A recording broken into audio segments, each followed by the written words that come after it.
Ignition sequence start. 3, 2, 1, 0. All engine running. Liftoff. We have a liftoff.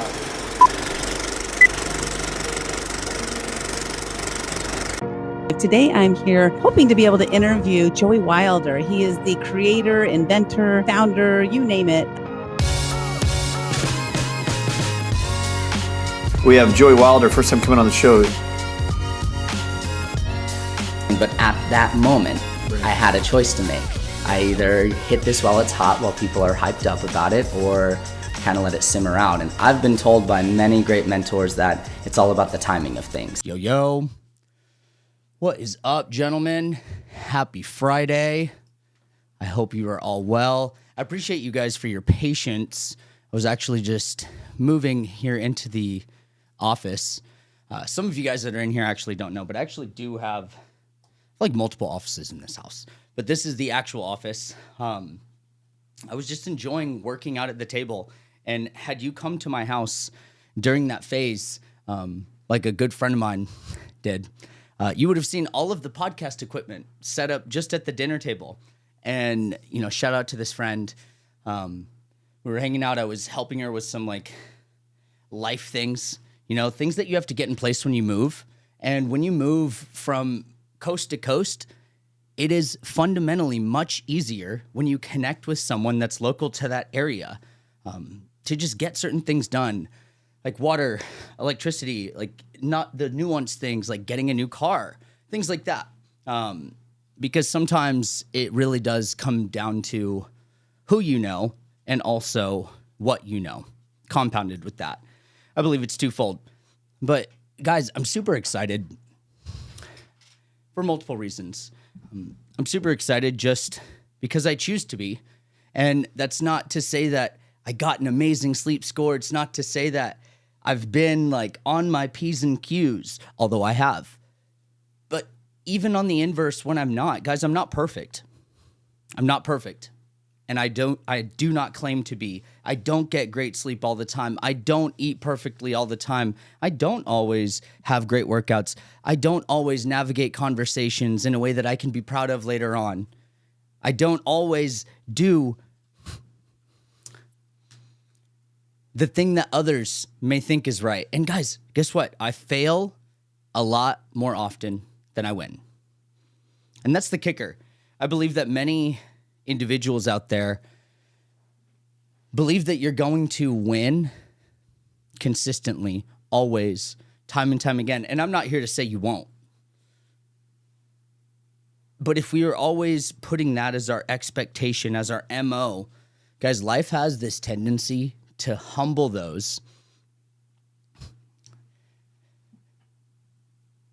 And when I lost my train of thought. On that thought of being humble and humility. Now, I was watching the show Gladiator, and I've gotten really involved with like my local church in different ways, which I won't get into that today. But like my journey with faith and with Christ and with God and with Jesus and so on and so forth, it's been ever evolving. And you can subscribe to the newsletter. The link is in the description. And I actually share the story about how I was in a cult when I was really young. And there's an entire story to it. And I do not demonize faith. However, I was at this church group that I'm involved with, and I was speaking there, and we were speaking on the topic of humility and really what it means to have humility. And, faith, the story, the parable, the truth, it's a story and a demonstration of leadership through humility. But I want anyone that is live on this call, or maybe you're listening to this on recording, and that's totally okay, but I want you to take a moment and pause and just be completely here, whether you're driving, whether you're listening to this at work, whether you're doing something audibly, and this is just on in the background. I want you to just take a second mentally, give yourself a moment, what does humility mean to you? Because as I was watching Braveheart, and I like to play this clip when I'm speaking with young men. Not Braveheart, I'm sorry, Gladiator. Braveheart is a different one. But when we were watching Gladiator, one of the women, and bless her heart, she came up to me and she said, that's a little gory to be showing the young men, don't you think? And I was like, I hear you. I want to better understand you. Can you tell me more about that? Like, what do you mean? And she was like, well, don't you think that that's a little much to be showing these young men? And I said, I can respect your point of view. And what is it you believe that young men should see at this age? And she kind of took a moment to pause and said, because I'm not showing it to them for the gore and to teach them how to be these brute force men. I believe that you may have only seen the clip and you didn't hear the conversations we had after. Because had you heard that, and I'm not saying you're wrong, I get it. It can be perceived that way. But there's actually an allegory underneath it of what it means to have humility even when odds may be stacked against you. And it's actually a story of, yes, there's aggression involved in it, but there's also an underlying layer. And I can understand where you're at, but it's the way you perceive things, I believe, is what it really comes back to. And we had a conversation, and of course, because it's at the church, had to quote some scripture with her, and I won't do that here. But guys, I grew up in the church, and I pushed that part of me away for a very long time because of what happened to me as a teenager. Guys, I was in private school. You name it, I've probably explored it. Back there's the Quran, many different biblical scriptures. There's the book of Enoch. There's Guardian Angel. There's the book of Jubilee. If none of those things mean anything to you, you should start there. There's a lot that's out there. But I believe it all forms an opportunity to find comfort. And if you read these things, my brother asked me, I'm in a really challenging place in my life. And if you're in a place where you're challenged and you are just having a tough sense of having humility, like, I get it. I am really good at when people hurt me or people hurt people I love. Man, Josh can tell you, like, I'll kill you. I'm not really saying that, just for anyone that listens, but metaphorically, like, I show up for my friends in that way. And it's because as men, we're conditioned to show up with brute force. But underneath that, leadership with humility means you recognize that you could destroy and you choose not to. Now, see, in Gladiator, he didn't have a choice. He had to fight for his life. And sometimes that may be a metaphor for how you feel. In relationships, man, it was the most gut-wrenching experience to go through what I did when I thought I was at that place, like at that epitome. You think you're at Olympus, you're at the top, you're at the very best place you've ever been in your relationship, in your marriage, things are going well. And then you hit a big hurdle and it creates this snowball effect. And anyone on this call or that's listening to this understands what I'm talking about. You think back to that inflection point. And really, when you have a sense of humility in your leadership, you recognize that, guys, humility means you can only own what you can on your part. How someone views you, how someone struggles to control you, how someone says these horrible things to you. I believe that it is completely fair with humility to completely approach someone directly in those senses. Because I remember there were phases in my relationship where we choose to tolerate things. And this happens in business too. There's been times in business where I had worked with clients and I would tolerate things because, you take a likeliness to people. And it's a fine line. And now I've found a really great cadence, and I love every single person I work with. Like, there is not a single person that I don't feel convicted working with, whether it's one of the guys that I work with locally and they still work with me in the same fashion. We just have the opportunity to get together, and all of you have that too. Like, there's always an open space for you guys, and we can talk about getting you guys out here. But all of that to say, guys, when you have humility, it's acceptance of what is. Now, it doesn't mean that it's okay. It doesn't mean it doesn't hurt, but it's accepting where the cards are at. Because true humility means recognizing that it's not all about you. It's not all about you in the sense of it's not all of your pain to carry. It's not all of your burden to bear.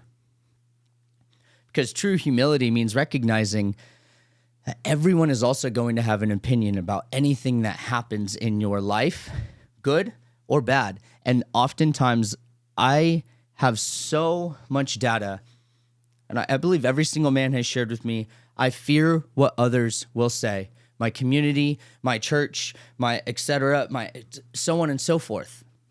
People are going to say things if you do the greatest thing in the world or if you do the worst thing. Trust me. Like it's just how the cards fall. But here's the thing. True humility means recognizing everyone's going to have an opinion, and not everyone's opinion is great. And we live in a world where everyone is outwardly speaking on their opinion on others instead of looking into the mirror. And that's okay. But true humility means recognizing you just let people be people. You know, that's what the great Charles Darwin had shared. He said Darwinism is truly stupid is as stupid does, but also brilliant does as brilliant does, and people will do as people do. So we just let people be people. But to synthesize that, for my guys that are live here, when I say humility, what's an example that demonstrates that to you? Whether it's like a character, an action, what would humility look like for you guys? Give it a second, and you guys don't have to share in the chat or anything, but I want you to just sit with that. What does true humility look like in an action or in a person? So I'm doing these exercises with myself, and guys, if you're listening to this real time, and my guys that are continuously on these calls, the mantra blueprint, like the morning mantra, like the daily declarations, guys, it all is having a compound effect. I am seeing it happen in my life. A lot of the guys are seeing it happen as well. When you keep a thought, a belief in the forefront of your mind, like one of mine is I offer kindness and compassion to everyone that crosses my path. Guys, this morning, someone tested my patience in a big way. Like, in a way that I normally would have like approached and said, hey, that wasn't very, because they went inside my gym also. And it's like, man, really? But I didn't end up saying anything. I saw him in the gym, and right when I walked by, I've never said hi to this person. Right when I walked by, I gave him knuckles because they knew it was me and I knew it was them. But guys, humility allows us to only let the things that are worth affecting us truly affect us. Now, how many times do you let yourself, while you're scrolling through social media, you see something that triggers you? You know, whether it's like, I have so many times that guys send me screenshots of things that their wives are doing and things of that nature, and sometimes they'll go and like post like a story to see if their wives will see it, to like see if they're online because they haven't gotten a text back. Like, guys, I know the shit that people do. Trust me. Guys, I know that people use, if I had my pods, I'd pull them out. Guys, I know people use those to track. Y'all aren't slick. I know anyone that is connected to it can track it. So I'll let all my friends connect to it, and then guess what? I'll let one of my friends borrow them, change the name on theirs to mine, and I'll switch them. Dude, I'll send people on fucking goose chases. I've done that more than a handful of times because I have many pairs of those. So I've lost them, then found them. It's a whole smorgasbord. But guys, when you sit with humility, it allows you to not only, I don't want to say be unaffected, but allows you to focus on your scorecard. Because whenever we're playing a sport, very commonly, Now, we look at the score to see where the other team is at, but we're not looking at the score to see where we're going. We're focused on our game, right?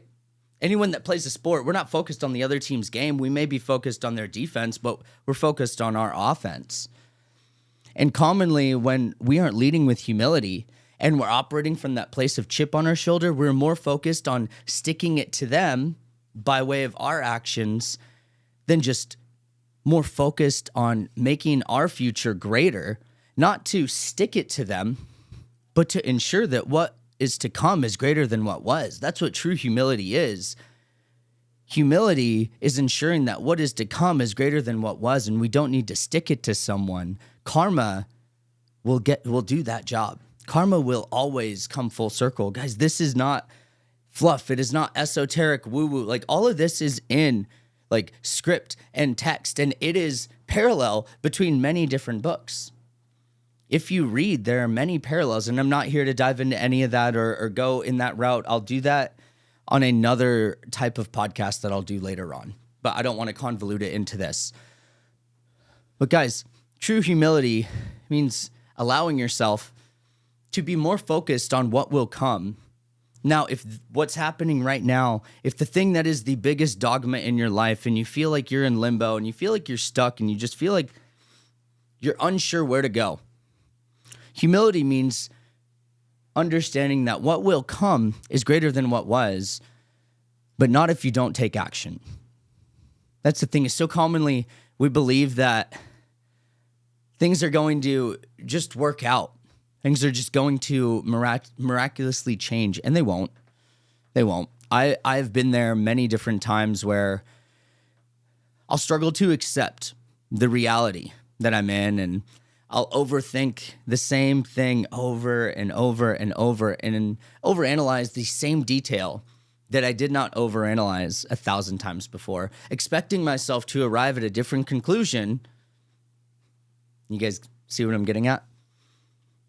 Like, we get so hyperfixated on just circling instead of truly accepting with humility, without shame, without guilt. Because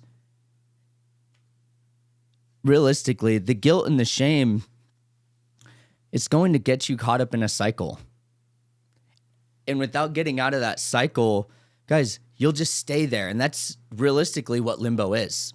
It's a lack of acceptance of what is truly happening. And usually that comes at the coattail of having a true conversation, guys. You can't just exist in limbo and expect someone that has never done something before to do something and like do something out of left field. Like, I had a guy I worked with for a long time, and he was like, man, he's eventually going to pull through. And there were a lot of context to this, and I will never tell someone what to do or what not to do. And guys, she'd moved out of the house, out of the country, like like all of these things, and they weren't even like no contact for like 9 months plus, out of the country, AP, all these things.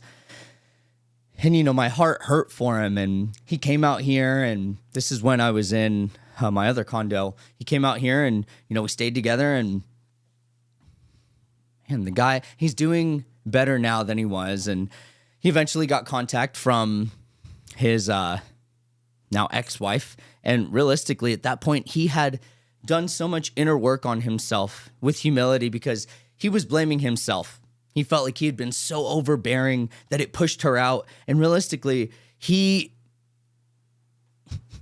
was being an overbearing, love-bombing type of guy. And guys, that doesn't get us anywhere. It didn't push her away to the point of moving out.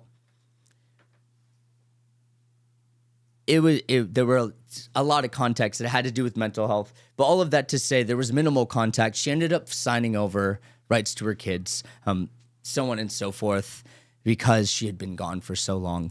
Now, humility for him looked like accepting that what she did was her choice. He was not a byproduct of causation or happenstance. Now, he was a victim of something. And guys, that's the kicker. With humility, it means also accepting that when you've been hurt, when you are hurting, you have been the victim of something. You can accept that. You've been the victim of something. It is okay to accept that. Contrary to popular belief of people out there that scream, you don't be a victim. It is okay to be a victim if you've been the victim of something. But if you are a victim past that, then you're victimizing yourself. There's a difference. Feeling like a victim is by causation, not happenstance. You don't just end up feeling like a victim. Some people do, but those aren't our people. Because true humility means leaning into acceptance. So I'm going to stop harping on that, and I'm going to shift gears, guys. Now, guys, I want to really shift into, let's talk about sex. And I had a guy sharing with me that his bedroom feels like a battlefield. I got this text message out of nowhere, and it comes across my screen. He was like, bro, my bedroom feels like a battlefield. I was like partially intrigued, also like, I don't know what that means. But what he was referring to, when I spoke to him further about it, he was like, man, it just feels like some days, and it had been like, I think at one point in the beginning when I had met him, he said the longest they had gone was well over a year. And there were a lot of health things that were involved on his end and on the inverse. And so that plays a role, you know, respectfully, when individuals are dealing with things cosmetically, health-wise, respectfully, yeah, most people don't want to be intimate. That is not to say that the bedroom should feel like a battlefield. Because when it comes to your sex life, and I'm not sure if I'll get doxxed on YouTube or Spotify, but we'll find out. When it comes to these things, guys, it really comes back to, like, you first need to clarify, like, what are your actual needs there? Because there's a difference between sex and intimacy. Now, both are synergistic. Think of them as like a yin and yang. Sex and intimacy work together. Now, does intimacy always lead to sex by way of penetration? Or I'm going to be really nuanced, like copulation, because I want to be conscious of the words I use so it doesn't get taken down. You guys know? And also, like, they may be, I look at the data, and there's like some young teenagers that listen to this podcast. So that's actually really cool. And it's a lot of young males. But when it comes to those type of things, guys, sex isn't just about like penetration and copulation. Meaning that's not just about getting it in and, you know, I'm not going to do any type of like, just connect the dots. I'll put like a eggplant like up here or something and they'll get it. But guys, it really comes back to, what are your needs there? What does that look like? Oh, guys, one of the greatest things I did as a young man, and I went on a journey. I had an interesting experience of life, and I actually wrote an entrepreneur article about the business I started when I was 11 years old. Yes, 11 years old. And I was not this genius. I was not brilliant, guys. I'm not gifted. I none of those things. My mind just works in a way, and when I was young, because I moved so much, I felt disempowered. When I read and I learned, I felt empowered. When I got the internet, I felt like I could learn anything in the world. And my grandma gave me the internet at 11. And guess what? I shouldn't have been in chat rooms, but I learned a lot. But guys, during that time, I not only got on the internet, but my life changed a lot as I got older. And by the time I was 23, you know, I had a business I had transitioned into acquisition, which I'll share an entrepreneur article on entrepreneur.com later on. But by that time, I had a business that had reached acquisition. And guys, my life is not perfect. Trust me, there were a lot of fuck ups during that time. I had the government come after me. I'll share that story in another episode. However, that's been mitigated. In case anyone listens to this, that's done. The government is not after me. That is all closed. But during that, guys, I ended up going to this Tantra retreat and facility.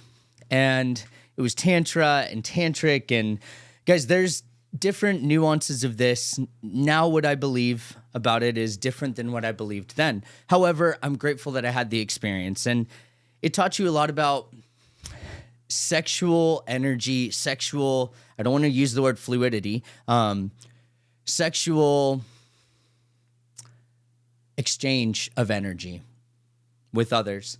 And it teaches you about this dynamic of it not just being about penetration. And there's a great book that I used to reference. However, the book has been swept off the internet. I used to reference it years ago. And Josh, if you remember, it was listed for like $140 online because it's like that scarce now. But I have a copy, and I think I'm going to transcribe it and just like drop it into the community. But guys, it's not just about penetration. Maybe it's about holding hands. Maybe it's about spending time together, quality time. Maybe it's about having quality conversation. Maybe it's about cuddling. Maybe it's about having her leg over your leg. Maybe it's about touching feet. Maybe it's about just having like body touching in any way that is not sexual or attempting to lead towards something. I don't know. But you need to clarify for you, what does that look like? And how often does that need to happen? Because realistically, your partner is not your property. So let me just start with that. I know there's a lot of stuff happening right now in our society and in the real world, and I'm not going to dive into all of that. And I was getting into it last night. Not getting into it. We were having a healthy dialogue, Josh and I were, because we were aligning on the same thing and a subject that has to do with this. So I just want to start by clarifying, like, I'm not saying anyone is anyone's property. Before, I know people will come at me on YouTube. But in a marriage and in a relationship, when there has been no inflection, no infidelity, no harm, no nothing like that, to withhold sexual needs and emotional intimacy, I'm just going to go and say it, it's fucked up. It's fucked up. I've spoken to partners compassionately about this. I said, hey, this is what I'm noticing. These are my needs. I'm not telling you like you need to do this. I'm just saying when we go on date nights, it's not expected that this happens. However, there is a desire in the back of my mind, 1 + 1 = 2. I believe that when women are courted and there's a sense of desire between the two of you, and there is admiration and respect and all of the things that a woman that is in a covenant partnership with you, that should lead to something. If not, let's have a conversation about why it's not. Not just I'm not in the mood. I understand that. What would allow you to feel like you're in the mood? Is it the time? Is it the day? Is it me? Do I smell? Do you want me to dress differently? Should I change my hair? I'm asking to know because I desire you. And if there's no desire for you towards me, I have a need, and I would expect that you have needs too. I'm trying to understand because I want us to be in a marriage and a relationship where all of our needs are being met. Hearing that, I would love to hear your thoughts. Pause. Guys, that is how you could approach that. Now, someone's going to listen to that and they're going to be like, oh my God, the heavens just came through. You're welcome. Truly, you can have these conversations. Your partner is not your property. Guys, there's been times that I've had partners that, and I say partner, I know there's people out there that demonize the word partner. Fuck you. You know who you are. I'm just kidding. That's not at anyone specific, but there are people that demonize the word partner. With that, guys, your partner, your wife, your girlfriend, your boyfriend, in a monogamous relationship, partnership, covenant, guys, I have declined my partner and said, like, I'm just not in the mood in the sense of like, I'm stressed. I'm like in my head right now. And after I said that, she looked at me and she said, oh, I completely understand. And she just like lightly started rubbing my head, and she's like, is there anything I can do to like help you get out of your head? What's on your mind? And it was really compassionate. And guys, I'll be honest, like it was something little, and she was like, and she asked me a question, and she kept rubbing my head, and so on and so forth. It ended up, I was supported, and it led to 1 + 1 = 2.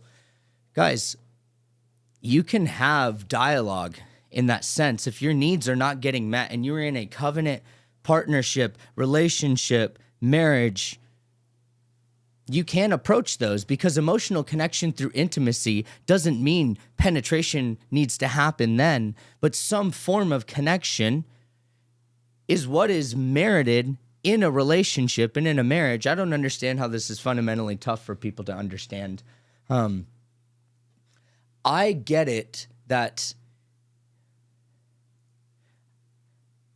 later in life, men and women go through hormonal changes. I understand that. I empathize. And Michael, I know you probably think I'm talking directly to you. I'm not. This training was already planned, but it's a thing that needs to be spoken about.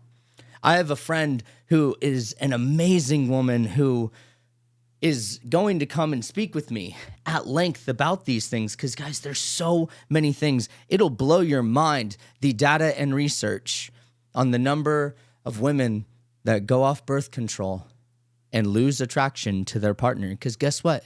Gene expression and hormonal expression is a real fucking thing, ladies and gentlemen. And when you're on birth control or the injection or the IUD or any of these things, like it regulates and dysregulates your hormones. And guess what? After things happen, things change. Pheromones start expressing differently, and the people that you're attracted to shift and change. And it expresses more or expresses less, but it comes back and it regulates. It just takes time. It's interesting because even during those times, there's still connection that can happen. Because guys, number 2 is really like understanding, in order for things to last, if you want to actually not have your bedroom feel like a battlefield, understand that you and your partner need to work together in this. And sometimes that means that you as the man needs to lead in some of these more challenging conversations. And it doesn't mean be annoying about it. Like no woman wants to be badgered consistently for sex. However, that doesn't mean that it's always going to lead to sex. Guys, you can feel connected just from laying there, being near each other in a way that doesn't have friction. If someone is consistently uneasy being around you,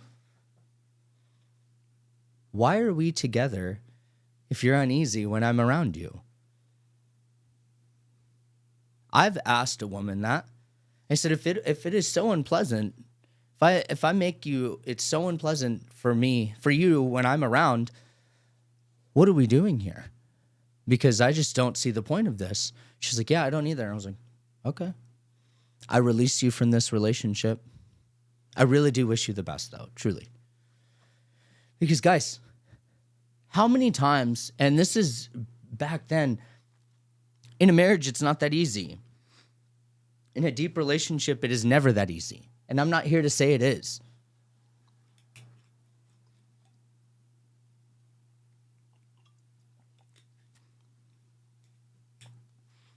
But if you want to shift,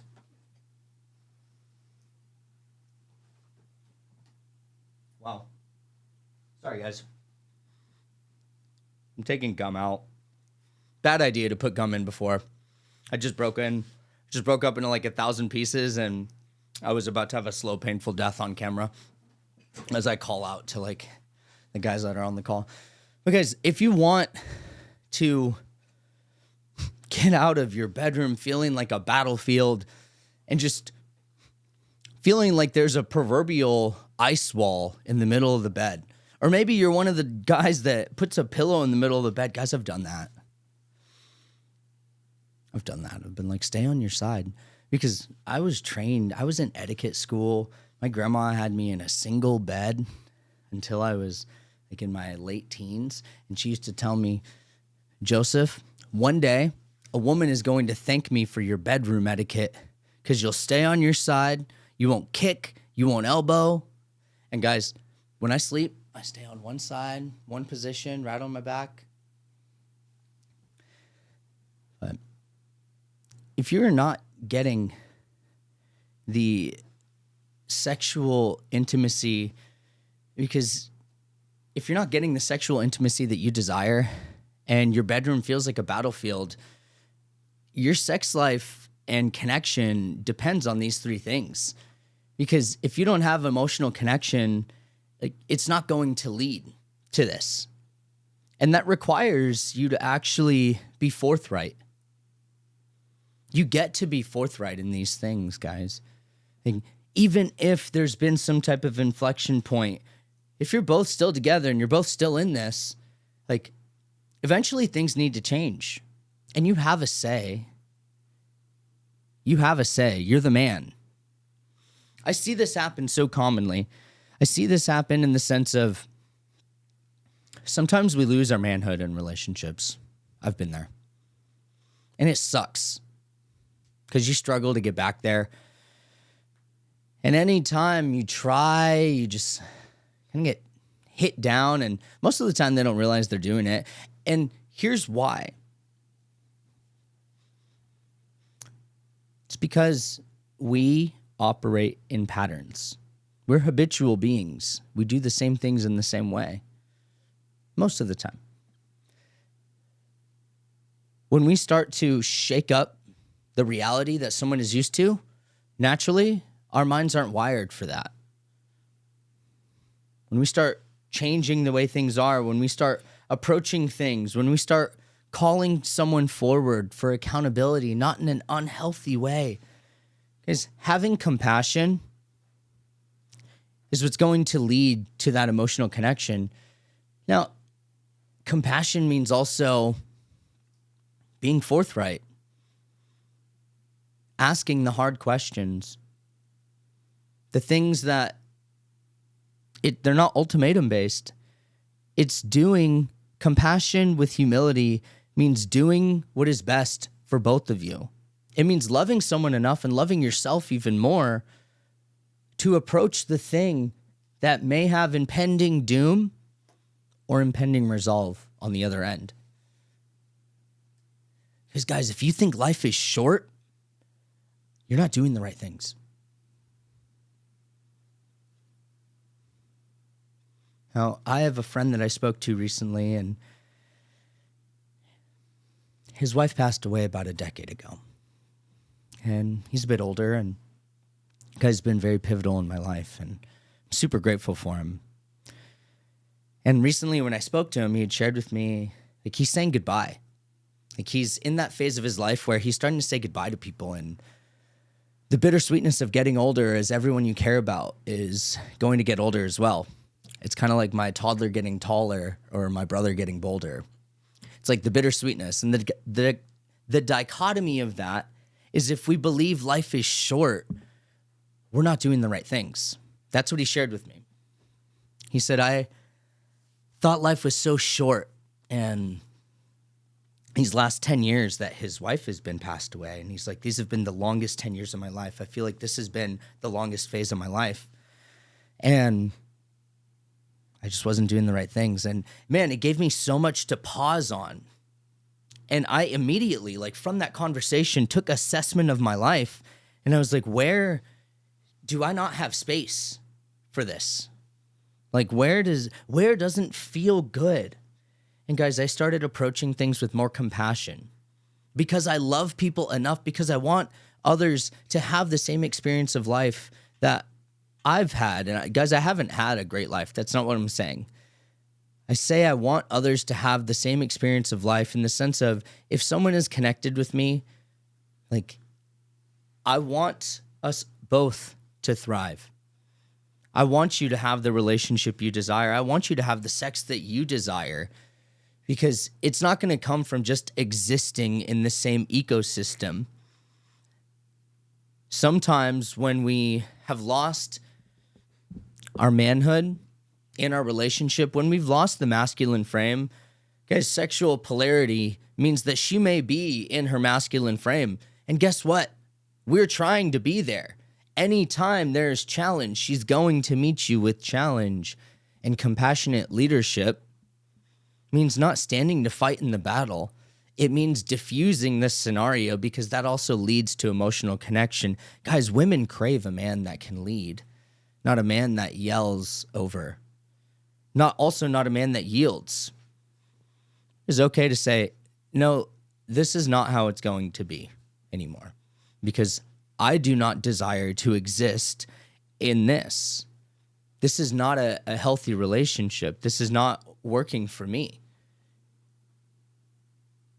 It is okay to approach that. This is not it is not an ultimatum. It's, we need to have a conversation about this, because I believe that you love me. And if that is true, then I believe that someone that loves me would have a conversation about this. What do I need to do? Is it me? Do I smell? Is it you? What's happening? You need to, because I ask guys that, like, in individual sessions, I've asked guys, I'm like, well, do you smell? Like, are you well kept? Like, do you take care of yourself? And I ask these things because I need to take assessment. You get to take it, like, and you get to ask those things. Like, guys, it's okay to have these conversations. We're not going to have them here. But if you don't, you just get to exist in the now that you're in, and your sex life depends on it. Because leading with compassion, and this is my final thought, means you're blending authority with empathy. You're blending authority with empathy. Every great leader has authority over the people that they influence. Guys, your wives, your girlfriend, they're influenced by you. That's why they chose to get with you and be with you. They trust you. You have children. Most of the guys, every guy I work with has children, except for one. Except for one. Women stay with you because, one, they love you, they're attracted to you, but there's also influence. Influence is by proxy authority. Now, I'm not saying that you have authority and autonomy over their life, but you do have authority over the cadence of the relationship. Not in a way of, you have to do this. Your woman should not be expected to be at home ready like some type of metaphorical sex doll. That is not what I'm saying. Unless, like, that's your guys' stuff. I don't know. I don't judge. I've heard some wild stories, y'all. I've got kitchen table stories for days. Take me out to dinner and I'll share them with you. But guys, when you lead with compassion, you're also not compromising your true values. Because being a man means not standing for things that you would not allow your son to stand for. Guys, if you have a son, what would you tell your son if he was experiencing exactly what you're experiencing? Zaya's right back there. So I think about him frequently. It's my son. You can't see my daughter. She's behind this. Need to fix that. But, guys, what would you tell your son? Because you have everything you need. Most guys believe they need some type of tool, and I could give you some type of frame, a tool, a way to say something that could be more received. Always. There's plenty of communication resources. Like, you can just check anything down below. There's some communication stuff. There's a communication workshop down below, actually.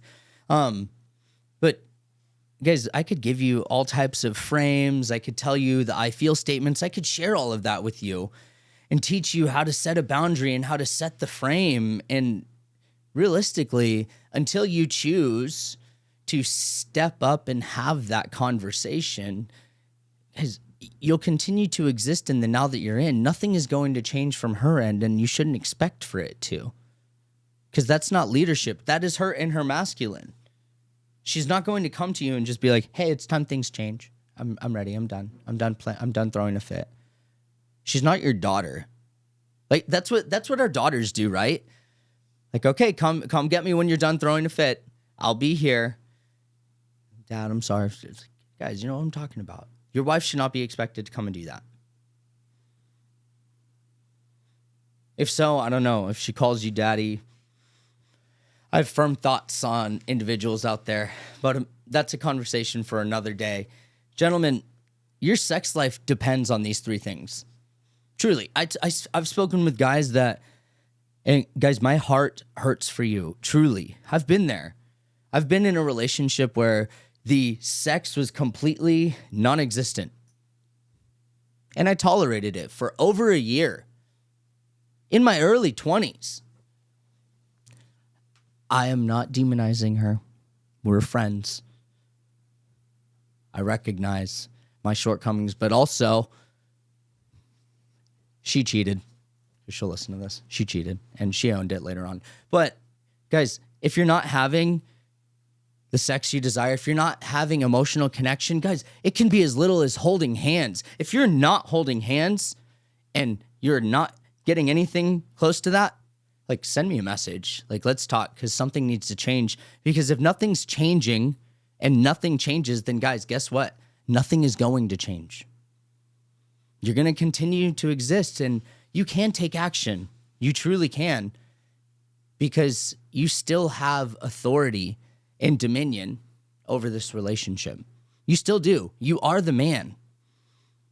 You are the man. Your wife is craving for you to take authority. Now, that's not saying go up, just smack her on the butt, like, let's get this right now, unless that's your thing. But you get to approach the conversation and, hey, I need to talk to you about where the relationship has been and how I've been feeling. Do you have a second? And she meets you, no, I don't have time. I understand. When will you have time? It's important to me that we clarify a time right now. Well, I don't know. Okay, I hear you. I'd like some type of clarity. Guys, if you're continuously being dismissed, that's retreating. That's not fair for you. That gives you clarity right then. Now, the polarizing question, and I'll end with this. Are you in love with who she is right now and how she's treating you? Or are you in love with the idea of who she was or the potential of who she can be? That will tell you a lot about the state of the relationship.